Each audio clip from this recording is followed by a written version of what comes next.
Welcome to SMFMS Bookends, a satellite show for Save Me From My Shelf, coming out every week after our proper episode. On this show, we read listener letters, answer questions, include extra analysis and episode outtakes, and have a brief chat about the things we're currently reading, watching, or playing. Hello, you are listening to SMFMS Bookends. Point Percy at the porcelain over here is Daniel. Is that like a sort of thing about pissing? That's what I was told. That's what British people say for blokes when they have to point Percy at the porcelain. Right, I've never... You've never heard that? I'm just gonna go bleed the lizard. Crap! It's Abby! That's horrible. Sorry, we're getting you off to a scatological start here. Okay, by way of some general updates, Daniel, you emailed me the other day because you had encountered a new turn of phrase. Would you like to discuss this? Yeah, I sometimes mark A-levels because I am poor. Yeah, it's funny. No, it's funny for other people. It's more the way you locked eyes with me, but keep going. So it's one of them... It was writing an essay on Rebecca. I'm sure this is allowed for me to just repeat whatever in someone's essay. Well, it's anonymous, yeah, so... Right, yeah.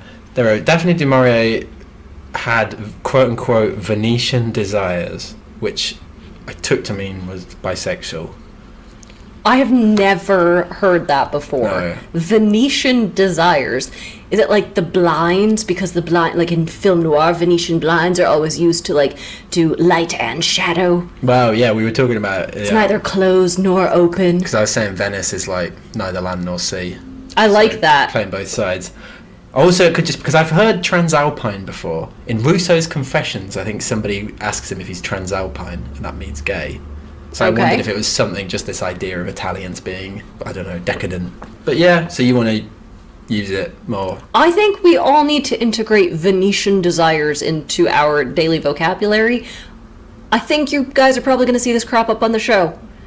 We got a bisexual on here. We're gonna say they got a little Venetian desire happening. Do we get a sting for it? Some kind of carnival music?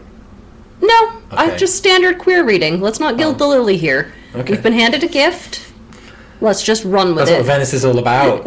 Building mad stuff on something that's obviously... I had also a very ridiculous question for you that I was thinking about the other day.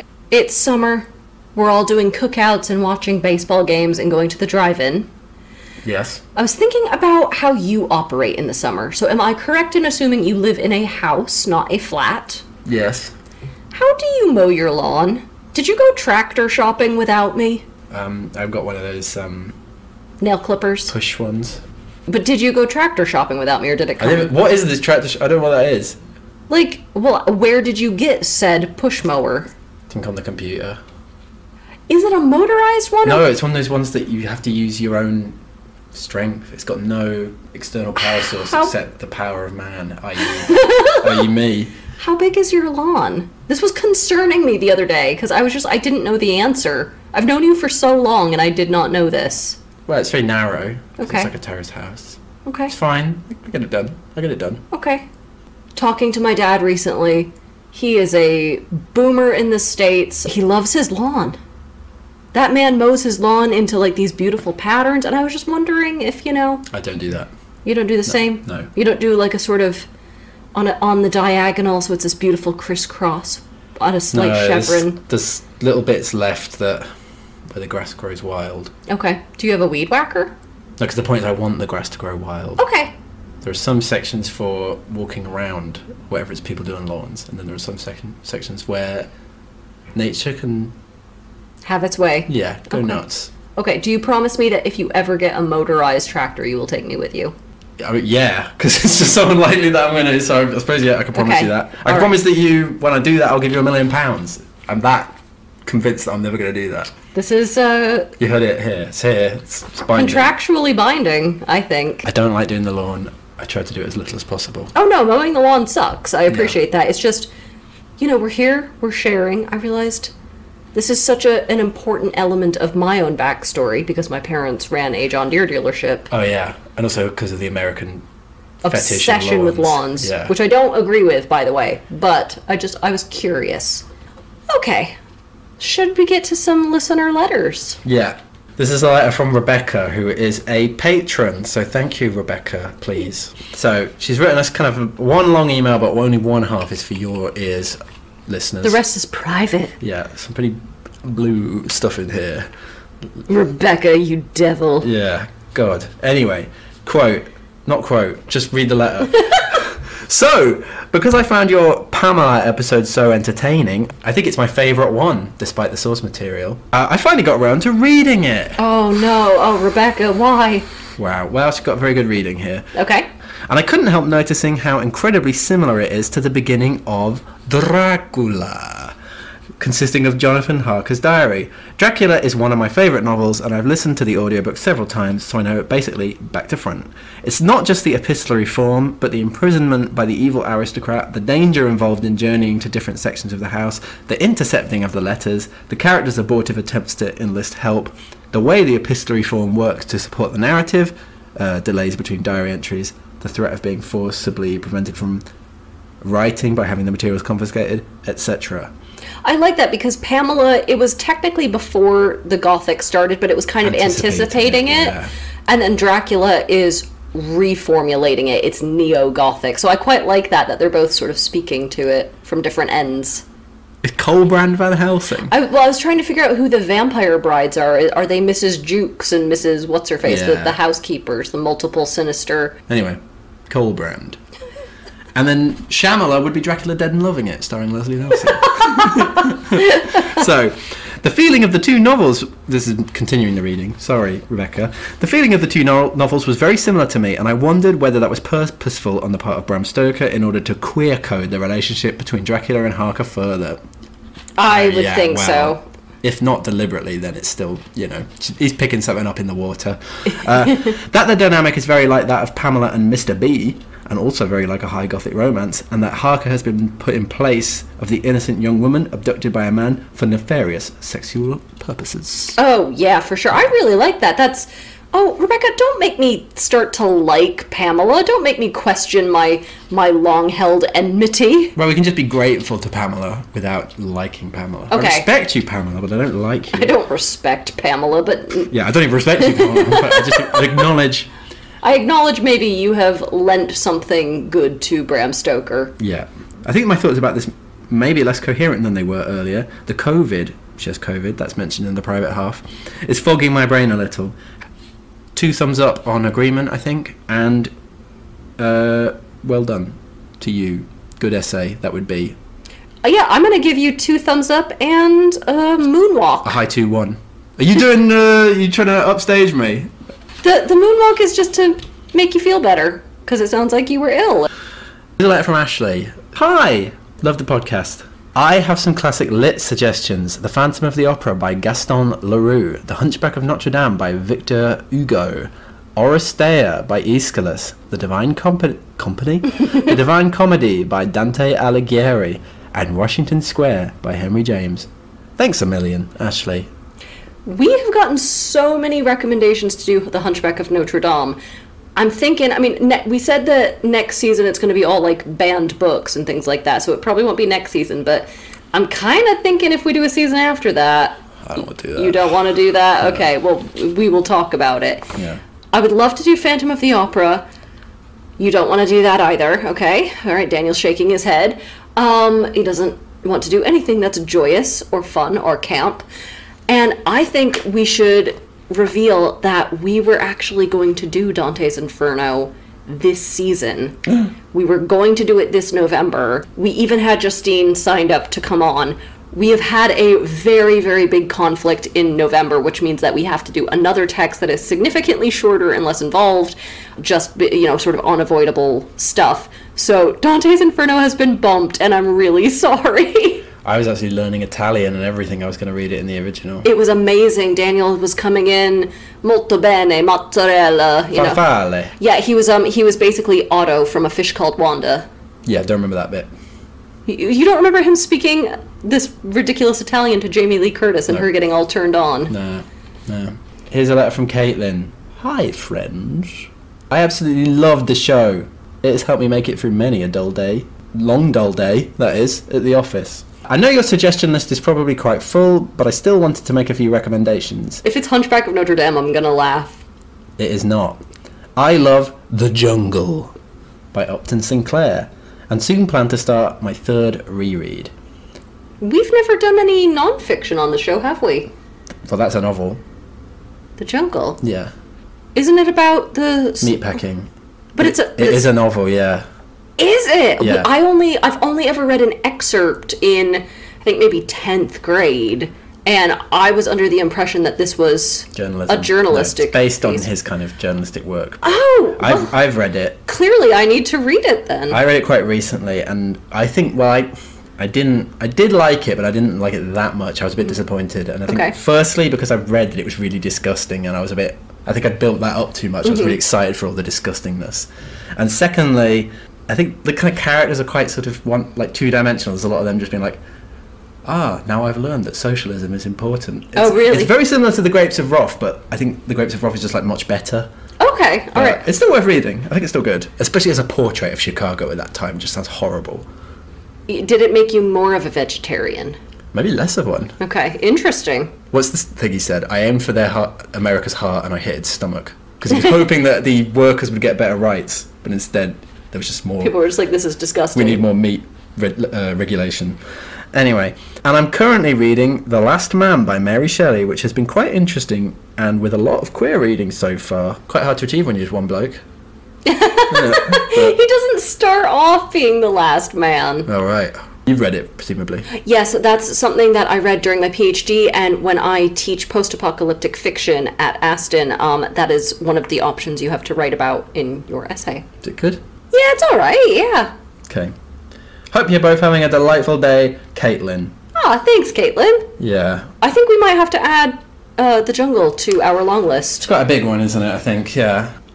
Here's one from Bethy, who is a repeat offender. You get Daniel's mark of approval. One of us, repeat offender, Bethy. Yeah. What's the other joke that I say? I think that's it. You only have one joke. Frequent flyer. Frequent flyer and a repeat offender. What's he doing on that plane? Anyway, Dear Abby. I don't even know why I'm reading this. So, get out of my sight. Get out of my sight. I don't even want to look at that. You're so... You have the bitchiest expression on your face. Okay, I will read it. Dear Abby, I just listened to your Hamlet episode, and when you were talking about how it, the play, could make a comedy, I wondered if you had seen the episode of Upstart Crow about Hamlet. If not, I think you would really enjoy it. Thanks for the laughs, helping to keep this homeschooling mom sane, Bethy. I have watched Upstart Crow ages ago. I don't actually remember this episode at all, so I think I've been meaning to revisit it for a long time anyway. I'm gonna give it a watch. The main thing I remember about it is that Shakespeare's dad has a kind of Brummie accent, like a sort of parody Brummie accent, which I quite like. I think I watched Upstart Crow before I moved to Birmingham. Oh, really? So I wasn't really au fait with the accent then. Played by Harry Enfield, I think, and he does a Brummie accent, and there is that idea that Shakespeare could have had a Brummie accent, and also that his dad was common, so it's kind of playing on that. I didn't know if you were offended by it. I like that. I like... Because you just hear it so rarely that I'm just happy to hear even a piss take. And now it's time for our catch-up session on bad Goodreads. And Rebecca, our letter writer, should pay attention to this one, because today we are doing Dracula. Because when we recorded that original episode, we did not have this segment embedded in the podcast yet.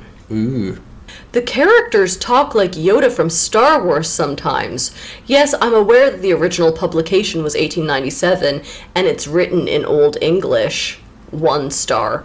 Friend, you are more than 500 years off from this being Old English. 1,000 years. Dracula was my first experience reading a classic book, and now I know that cult books are not my vibe, LMAO. 1 star. Firstly, you have never read any classic lit apart from Dracula ever? That's a little surprising, but okay. What is a cult book, please? Do you mean a book about the occult? Or do you mean a book featuring cults or a book favored by cults? I have so many questions. Or like a cult, like it's got a like cult a cult following. classic? Yeah, which Dracula emphatically is not. It's quite a little obscure book. Don't think you've heard of it. It's actually one of my favourites. It's called Dracula. Whomsoever wrote this, if you are listening to this right now by some miracle, I need you to write in and answer this. SaveMeFromMyShelf@gmail.com. What did you mean, please? Do you worry that anyone's ever gonna... Yes, I worry about that all the time. Okay.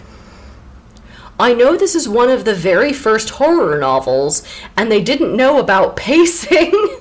But horror should be fast-paced. 1 star. Why is that making me laugh? Sorry. Okay, that is incorrect on so many fronts. This is not one of the first horror novels. This is from the Gothic resurgence, meaning Gothic horror novels had been going on for at least 100 years before. Of course they knew about pacing. You might not like this pacing, but they knew about it in 1897, and horror does not need to be fast-paced. What is the matter with you? I think it's very well paced. It's incredibly well paced. That first bit, the Pamela bit. Alright, and now some outtakes from our previous episode on To Kill a Mockingbird.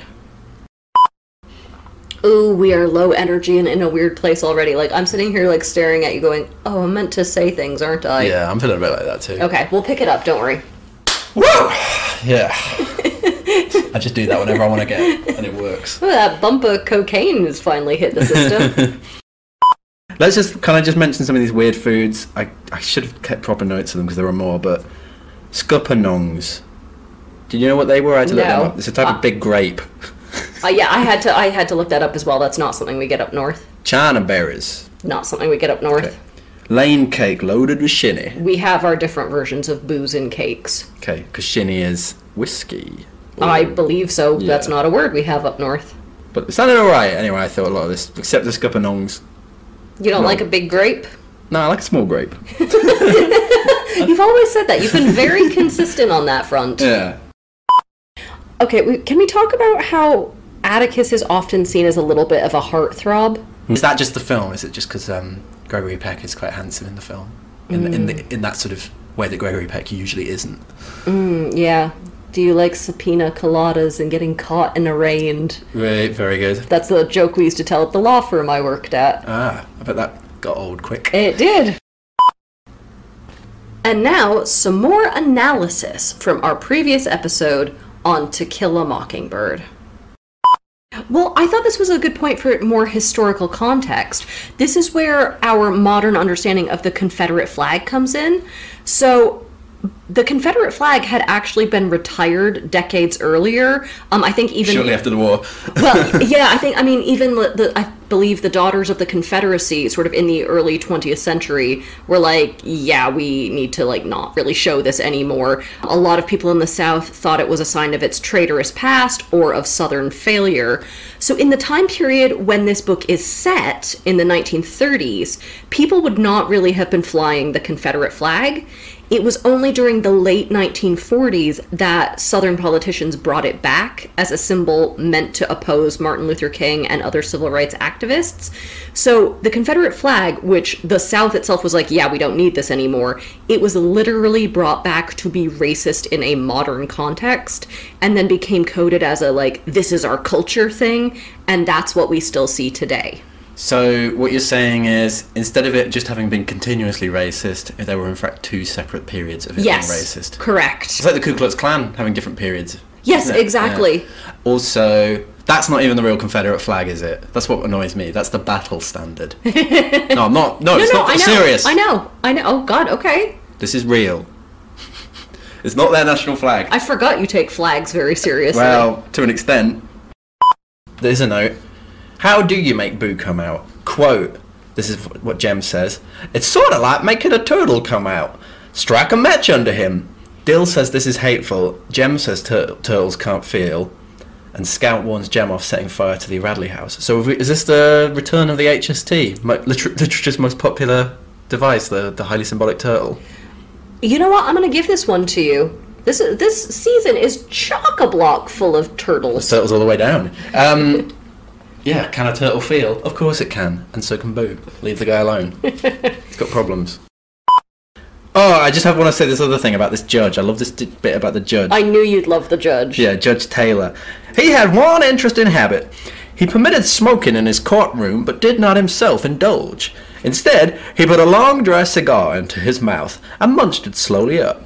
Bit by bit, the dead cigar would disappear, to reappear some hours later as a flat, slick mess, its essence extracted and mingling with Judge Taylor's digestive juices. That is disgusting, but I knew you'd be all into that. I like these little trivia things, but that's the point of a book like this, isn't it? It's about the particularities. And it's painting a real portrait of small town, and everyone knows these little quirks of everybody and that intimacy of a town that can yet still harbor this ugliness. But that's the secret of getting under people's skin as well, isn't it? That kind of novelistic eye that you can kind of enter into people's particularities. Anyway. And finally, we should talk about the idea of truth versus a good story. The noble lie. So the big message in this is that people can't stomach the truth, and they prefer to believe a story that aligns with what they already think, even when evidence is very, very clearly presented in front of them. We didn't talk about this in the summary. So there's this guy named Dolphus, who's really wealthy, by all accounts should be totally respectable, but everyone knows that he basically has a black family, on the other side of the river or whatever. And they're like, how do we tolerate it? Oh, well, he's a drunk, and that explains it. And then Scout, at the trial, he offers her a little sip out of his bottle that has a paper bag over it, and she discovers it's just Coca-Cola. And she was like, I thought there was alcohol in there. Everyone talks about what a drunk you are. And he's like, yeah, they need to believe that. They can use alcoholism as a way to explain, he has a black family, the drink got to him, he's making poor choices. What they can't accept is that stone cold sober, I just love my wife and kids. I would choose to do this with all my money and, good name. That's a moving bit.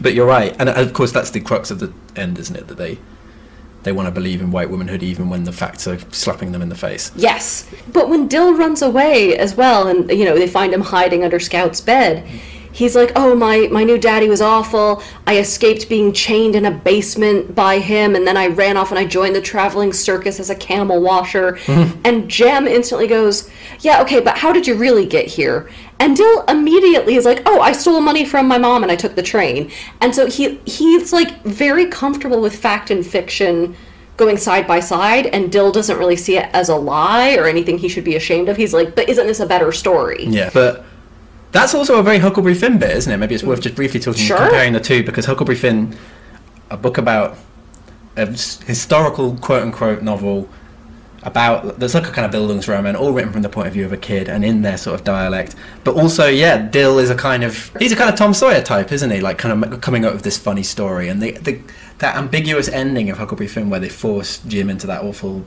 situation to come up with this crazy story, that's also about imposing stories on people and making things worse as a result. And Dill's the kind of nice end of that. But as you say, the whole community's doing it. Maybe that's kind of what Mark Twain's saying, that Tom's own crazy story that he has to pretend to rescue Jim rather than just actually rescue him is a kind of version of the bigoted, the racial story, the ideology that everyone tells themselves. I feel like this very much worked from Huckleberry Finn, especially not only, as you're saying, on the sort of structural level of how this is told and the narration and the sort of stories within stories revealing a greater truth. And the topic. But this, especially this idea that civilization is anything but, that it's, actually when you step back from it, you realize how f***ed up it is, and just this sort of casual, horrific racism that children are just so easily indoctrinated into. Yeah. It's so much about learning to be racist, but also learning that you are racist. Both of these books are about learning and then unlearning. Yeah, there we go. Much more pithy. Okay, so that wraps up the outtakes and analysis. Daniel, are you ready to lead us to the Bad Sex Awards? I was born ready. Turn down the lights, put on the satin sheets. Run yourself a nice bath. Put the sheets on the bath. Whatever you like to do to get yourself. Turn the lights back up. Leave the house. You're flooding the house. You're a sticky bandit from Home Alone. This is getting away from me. All right, so I'm going to just preface this by saying this segment is not safe for work, so if you are in a place where you can't listen to this, or you would rather skip over the Bad Sex Awards, skip ahead a good, 5 minutes, I would think. So this award was started in 1993, and it sort of celebrates all the worst written sex scenes in literature from that year. We have now moved on to 1999, and the winner was A.A. Gill from the book Star-Crossed, which is about a penniless poet who has a surprise love affair with the most famous novelist in the world. Wow. Daniel, would you do me the great honor of reading us the winning passage? Here we go. Be sexy now. Hold on to your hats. Just reading a bit. His tongue is long and hard and tastes of mint. We don't say anything, but he pushes me to my knees in the middle of the shop.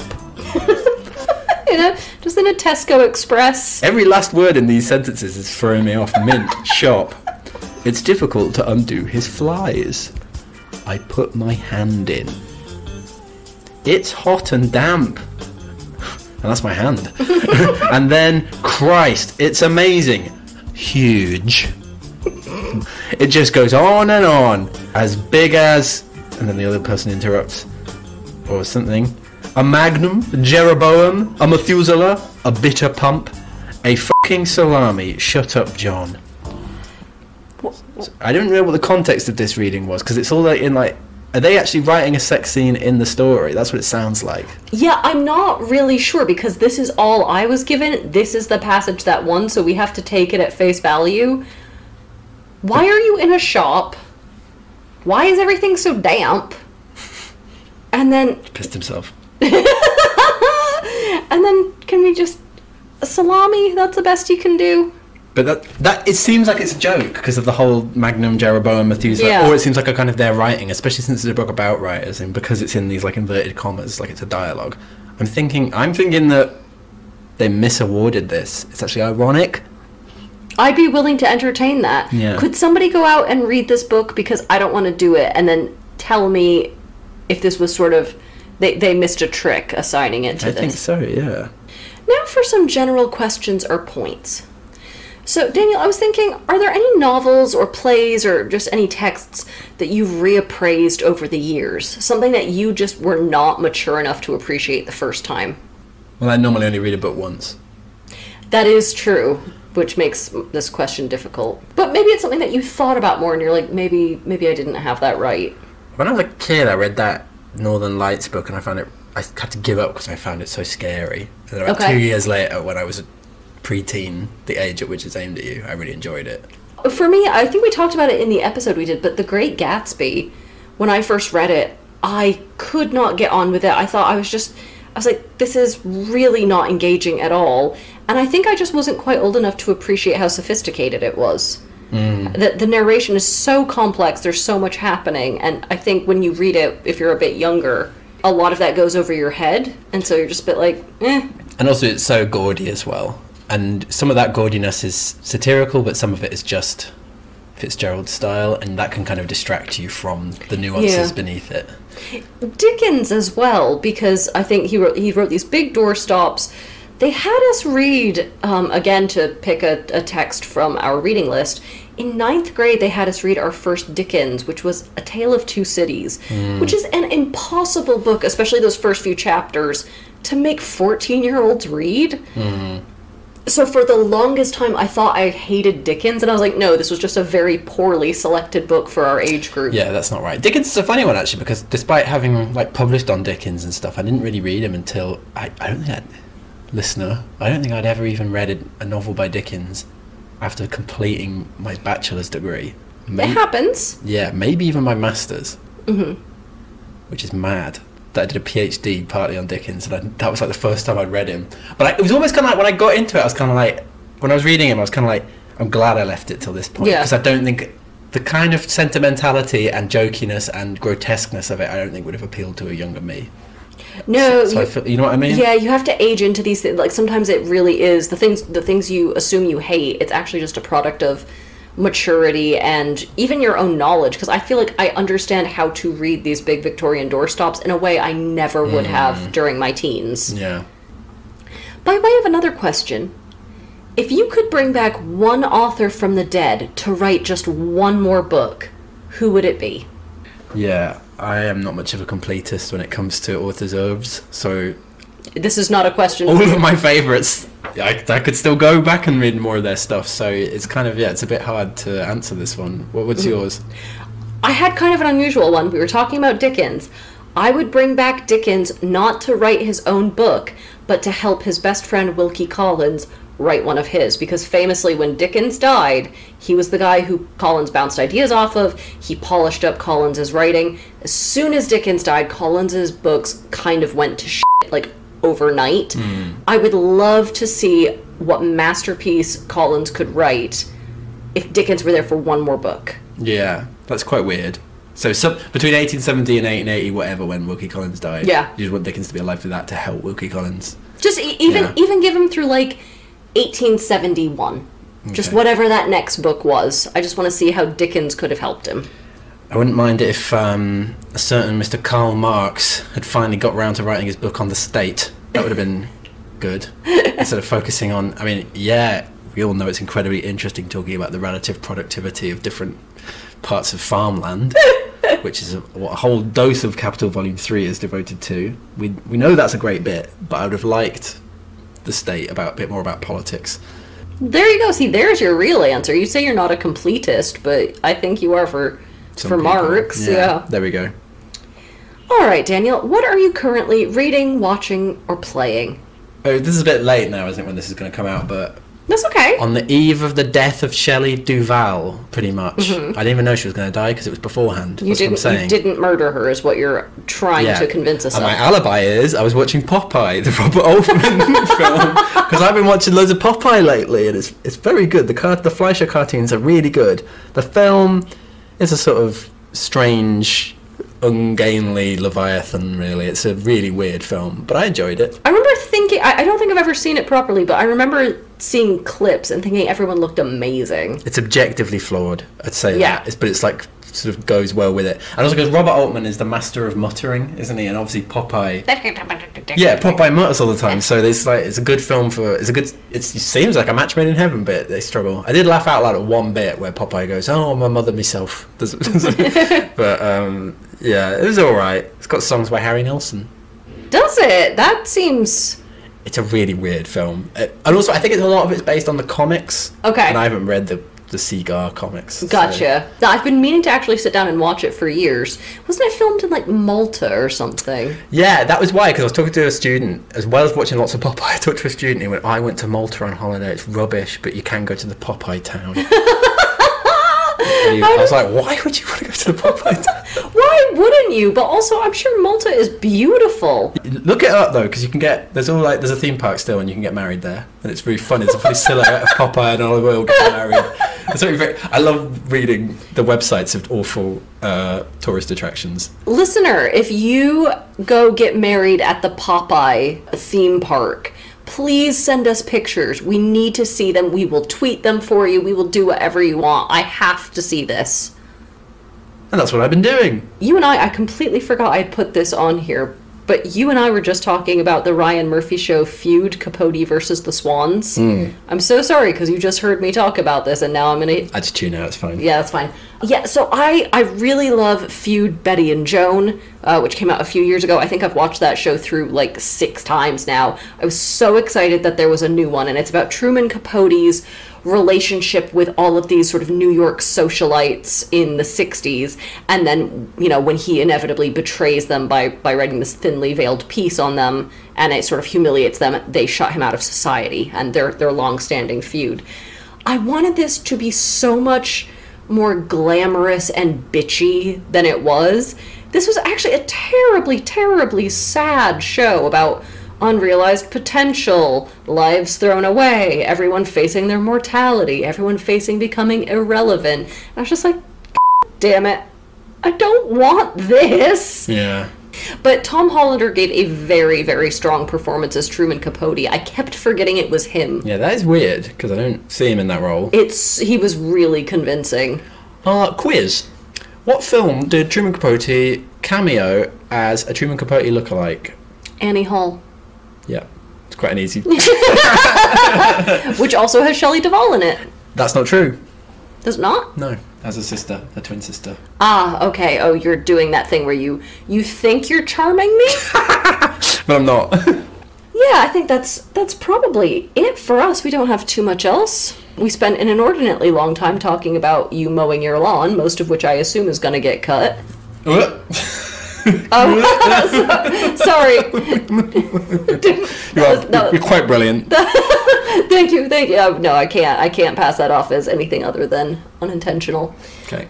All right, guys. Well, we will be back in a couple of weeks with another proper episode. And remember, coming up, this is going to be a two-parter. So you will be hearing from us, much like with the Alice stories, you'll be hearing from us every week for a little bit. Wow. I know. You're going to get so sick of our voices. It's like being inside my head, except just with me. Or is it just be you? That'd be creepy, wouldn't it? You have no internal monologue now. It's all just me. Yeah.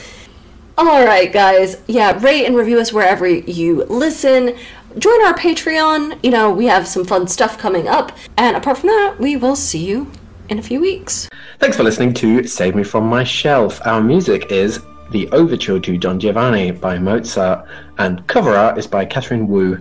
Our thanks to Aston University's Centre for Critical Inquiry into Society and Culture for funding the startup of this podcast. Contact us at savemefrommyshelf@gmail.com or at SMFMS_podcast on Twitter. And do not, I'm going to remind you, do not forget to rate, review, and subscribe. Do not forget. Thank you.